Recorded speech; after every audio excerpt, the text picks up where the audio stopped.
ਵਾਹਿਗੁਰੂ ਜੀ ਕਾ ਖਾਲਸਾ ਵਾਹਿਗੁਰੂ ਜੀ ਕੀ ਫਤਿਹ। ਬੱਚੇ ਕਿ ਜਿਵੇਂ ਕਿ ਤੁਹਾਨੂੰ ਪਤਾ ਹੈ ਕਿ ਆਪਾਂ ਸਾਇੰਟੀਫਿਕ ਮੈਨੇਜਮੈਂਟ ਦਾ ਚੈਪਟਰ ਕਰ ਰਹੇ ਸੀ, ਠੀਕ ਹੈ। ਐਂਡ ਆਪਾਂ ਪ੍ਰਿੰਸੀਪਲਸ ਆਫ ਸਾਇੰਟੀਫਿਕ ਮੈਨੇਜਮੈਂਟ ਕਰ ਲਿਆ, ਜਿਹੜੇ ਉਹ 4 ਪ੍ਰਿੰਸੀਪਲ ਸੀ। ਇੰਨਾ ਧਿਆਨ ਰੱਖਣਾ ਵਾ ਪ੍ਰਿੰਸੀਪਲਸ ਆਫ ਸਾਇੰਟੀਫਿਕ ਮੈਨੇਜਮੈਂਟ ਕਿਹੜੇ ਆ ਅਤੇ ਪ੍ਰਿੰਸੀਪਲਸ ਆਫ ਮੈਨੇਜਮੈਂਟ ਕਿਹੜੇ ਆ, ਠੀਕ ਆ। ਦੋਵਾਂ 'ਚ ਡਿਫਰੈਂਸ ਆ। And next one is that techniques of scientific management. ਇਹ ਕੁਐਸਚਨ ਇਹ ਦੋਵੇਂ ਆ ਜਾਂਦੇ ਹੁੰਦੇ, ਪ੍ਰਿੰਸੀਪਲਸ ਵੀ ਆ ਜਾਂਦੇ ਹੁੰਦੇ ਆ 4 ਮਾਰਕਸ ਦੇ ਵਿੱਚ, ਕਿਸੇ ਟਾਈਮ ਟੈਕਨੀਕਸ ਵੀ ਆ ਜਾਂਦੀਆਂ ਹੁੰਦੀਆਂ। ਹੁਣ ਇਹਨਾਂ ਦੇ ਵਿੱਚ ਦੋਵਾਂ ਦੇ ਵਿੱਚ ਡਿਫਰੈਂਸ ਸਮਝਣਾ ਵਾ, ਠੀਕ ਆ। ਕਿ ਟੈਕਨੀਕਸ ਦਾ ਮਤਲਬ ਆ ਕਿ ਉਹਨਾਂ ਨੇ ਕਿਹੜੀਆਂ ਟੈਕਨੀਕਸ ਲਾ ਕੇ ਵੇਖੀਆਂ ਕਿ ਜਿਹਦੇ ਨਾਲ ਵਰਕਰਸ ਬੈਟਰ ਪਰਫਾਰਮ ਕੀਤਾ, ਠੀਕ ਆ। ਵਰਕਰਸ ਦੇ ਬੈਟਰ ਪਰਫਾਰਮ ਕੀਤਾ। ਟੇਲਰ ਨੇ ਬਹੁਤ ਸਾਰੀਆਂ ਟੈਕਨੀਕਸ ਲਾਈਆਂ। ਪਹਿਲੀ ਟੈਕਨੀਕ ਇਹਦੇ ਵਿੱਚ ਟੋਟਲ 8 ਟੈਕਨੀਕਸ ਆ, ਠੀਕ ਆ। ਆਈ ਥਿੰਕ ਸੋ 8 ਹੀ ਆ। ਦੇਖੋ 1 ਮਿੰਟ ਦੇਖਦੇ ਹਾਂ ਆਪਾਂ। ਇਹਦੇ ਵਿੱਚ ਟੋਟਲ 8 ਟੈਕਨੀਕਸ ਆ, ਠੀਕ ਹੈ। ਅਤੇ ਆਪਾਂ ਅੱਜ ਪਹਿਲੀ ਟੈਕਨੀਕ ਪੜ੍ਹਨ ਲੱਗੇ ਹਾਂ ਫੰਕਸ਼ਨਲ ਫੋਰਮੈਨਸ਼ਿਪ, ਠੀਕ ਆ। Taylor has given huge importance to the performance of various activities by the specific experts. According to him the responsibility for planning and execution of the function in the organise should be given to different experts. ਕਹਿੰਦਾ ਕਿ tailor ਨੇ ਇਹ ਗੱਲ ਕਹੀ ਆ ਕਿ ਜਿਹੜੀ planning ਕਰਨੀ ਆ ਅਤੇ ਪਲਾਨ ਕਰਨਾ ਅਤੇ ਐਗਜ਼ੀਕਿਊਟ ਕਰਨਾ। ਐਗਜ਼ੀਕਿਊਟ ਦਾ ਮਤਲਬ ਹੁੰਦਾ ਕਿ ਉਹ ਕੰਮ ਨੂੰ ਕਿੱਦਾਂ ਸਿਰੇ ਲਾਉਣਾ। ਕਹਿੰਦਾ ਕਿ ਇਹ 2 ਕੰਮ ਆ ਜਿਹੜੇ ਉਹ ਡਿਫਰੈਂਟ ਐਕਸਪਰਟਸ ਨੂੰ ਦੇਣੇ ਚਾਹੀਦੇ, ਵੱਖ ਲੋਕ ਹੋਣੇ ਚਾਹੀਦੇ। ਪਲੈਨਿੰਗ ਕਰਨ ਵਾਲੇ ਵੱਖ ਹੋਣੇ ਚਾਹੀਦੇ ਅਤੇ ਐਗਜ਼ੀਕਿਊਟ ਮਤਲਬ ਉਹ ਕੰਮ ਨੂੰ ਸਿਰੇ ਲਾਉਣ ਵਾਲੇ ਵੱਖ ਹੋਣੇ ਚਾਹੀਦੇ। For this he has propounded the concept of functional ਫੋਰਮੈਨਸ਼ਿਪ।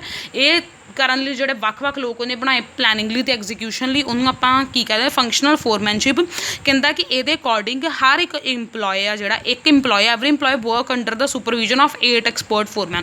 ਕਹਿੰਦਾ ਇੱਕ ਵਰਕਰ ਆ ਉਹ ਕਿਹਦੇ ਅੰਡਰ ਕੰਮ ਕਰਨਾ ਚਾਹੀਦਾ? 8 ਦੇ ਅੰਡਰ। ਇੱਕ ਵਰਕਰ ਆ ਉਹ ਕਿੰਨਿਆਂ ਦੇ ਅੰਡਰ ਕੰਮ ਕਰਨਾ ਚਾਹੀਦਾ ਵਾ? 8 ਦੇ ਅੰਡਰ, ਠੀਕ ਹੈ। So out of these 8 foreman 4 are related to the planning. ਕਹਿੰਦਾ ਕਿ ਜੇ 8 ਦੇ ਅੰਡਰ ਉਹਨੇ ਵਰਕਰ ਨੇ ਕੰਮ ਕਰਨਾ ਵਾ, ਦੈਟ ਮੀਨਸ 4 ਕਿਹਦੇ ਅੰਡਰ ਹੋਣਗੇ? ਪਲੈਨਿੰਗ ਦੇ ਅੰਡਰ ਹੋਣਗੇ, ਅਤੇ 4 ਕਿਹਦੇ ਅੰਡਰ ਹੋਣਗੇ? ਐਗਜ਼ੀਕਿਊਸ਼ਨ ਦੇ ਅੰਡਰ, ਠੀਕ ਹੈ ਜੀ।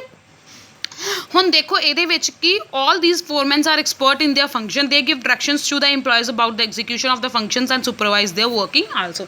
ਕਹਿੰਦਾ ਕਿ 8 ਨੇ ਉਹਨਾਂ ਨੂੰ ਕੀ ਦੇਣੀ, ਇੰਪਲੋਏ ਨੂੰ ਕੀ ਦੱਸਣਾ? ਕੰਮ ਦੱਸਣਾ ਕਿ ਆਹ ਕੰਮ ਕਿੱਦਾਂ ਕਰਾਂਗੇ, ਠੀਕ ਹੈ। 4 ਕਾਹਦੇ ਹੋਣਗੇ? ਪਲੈਨਿੰਗ ਦੇ ਹੋਣਗੇ। 4 ਹੀ ਕਾਹਦੇ ਹੋਣਗੇ? ਐਗਜ਼ੀਕਿਊਸ਼ਨ ਦੇ। ਫੋਰ ਐਗਜ਼ਾਮਪਲ ਦੇਖੋ ਉਹਨਾਂ ਨੇ ਇੱਥੇ ਡਾਇਗਰਾਮ ਬਣਾਈ ਆ। ਚੀਫ ਮੈਨੇਜਰ ਆ, ਉਹਦੇ ਅੰਡਰ 2 ਆ, ਇੱਕ ਪਲੈਨਿੰਗ ਆ ਅਤੇ ਇੱਕ ਕੌਣ ਹੋ ਗਿਆ? ਐਗਜ਼ੀਕਿਊਸ਼ਨ ਆਫਿਸਰ, ਠੀਕ ਆ। ਪਲੈਨਿੰਗ ਅਤੇ ਦੂਜਾ ਕਿਹੜਾ? ਐਗਜ਼ੀਕਿਊਸ਼ਨ ਆਫਿਸਰ, ਠੀਕ ਹੈ। ਪਲੈਨਿੰਗ ਦੇ ਅੰਡਰ 4 ਆਫਿਸਰ, ਉਹ ਕਿਹੜੇ ਆ? ਰੂਟ ਕਲਰਕ ਆ, ਇੰਸਟਰਕਸ਼ਨ ਕਾਰਡ ਕਲਰਕ ਆ, ਟਾਈਮ ਐਂਡ ਕਾਸਟ ਕਲਰਕ ਆ ਅਤੇ ਸ਼ਾਪ ਡਿਸਪਲਿਨੇਰੀਅਨ, ਠੀਕ ਆ। ਐਂਡ ਐਗਜ਼ੀਕਿਊਸ਼ਨ ਆਫਿਸਰ ਦੇ ਅੰਡਰ ਵੀ 4 ਆ, ਉਹ ਕਿਹੜੇ ਆ? ਗੈਂਗ ਬੌਸ ਆ, ਸਪੀਡ ਬੌਸ ਆ, ਰਿਪੇਅਰ ਬੌਸ ਆ ਅਤੇ ਇੰਸਪੈਕਟਰ ਆ। ਗੱਲ ਸਮਝ ਆ ਰਹੀ ਹੈ ਮੇਰੀ? ਐਂਡ ਇਹ 8 ਨੇ ਕਿਹਨੂੰ ਕੰਮ ਦੇਣਾ ਵਾ? ਵਰਕਰ ਨੂੰ ਕੰਮ ਦੇਣਾ। ਸਮਝ ਆ ਰਹੀ ਹੈ?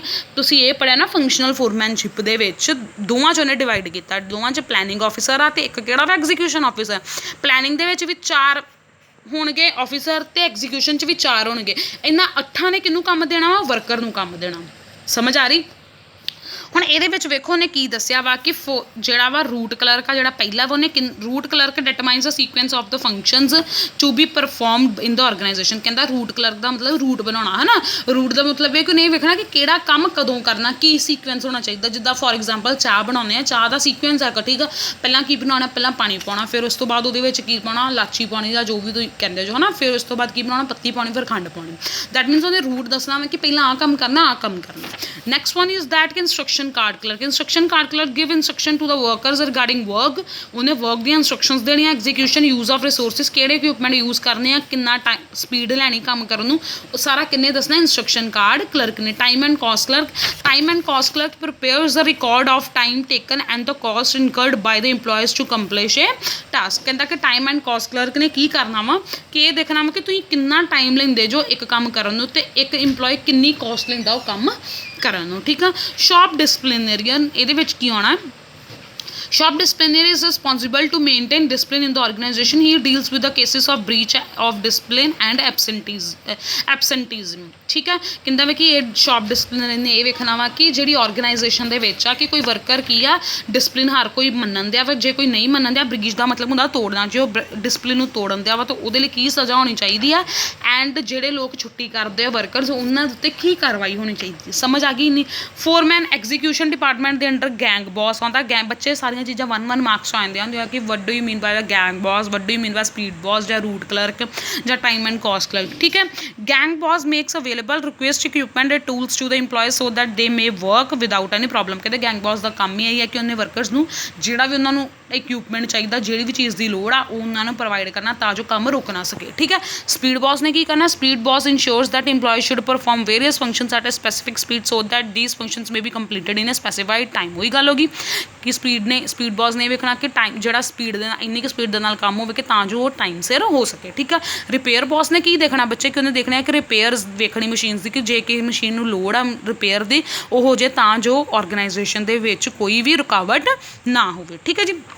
Inspector, the job of inspector is to regularly supervise the working of the organization so that employees keep on working in accordance with the directions given। ਕਹਿੰਦੇ ਇੰਸਪੈਕਟਰ ਦਾ ਕੰਮ ਇਹ ਆ ਕਿ ਸਾਰਾ ਚੀਜ਼ਾਂ ਨੂੰ ਵੇਖਣਾ ਕਿ ਜੋ ਸਾਰਾ ਕੰਮ ਕਰਨ ਦੇ ਇੰਪਲੋਇਜ਼ ਸਹੀ ਕਰਨ ਦੇ ਆ ਤਾਂ ਜੋ ਓਵਰਆਲ ਆਰਗੇਨਾਈਜੇਸ਼ਨ ਦੇ ਗੋਲਸ ਕੀ ਹੋ ਸਕਣ, ਅਚੀਵ ਹੋ ਸਕਣ, ਠੀਕ ਹੈ ਜੀ ਬੱਚੇ। That's all for today. ਬੱਚੇ ਨੂੰ ਚੰਗੀ ਤਰ੍ਹਾਂ ਪੜ੍ਹ ਲਿਓ, ਕਿਸੇ ਵੇਲੇ ਇਕੱਲਾ ਹੀ ਫੰਕਸ਼ਨਲ ਫੋਰਮੈਨਸ਼ਿਪ 4 ਮਾਰਕਸ 'ਚ ਆ ਜਾਂਦਾ ਹੁੰਦਾ, ਠੀਕ ਆ।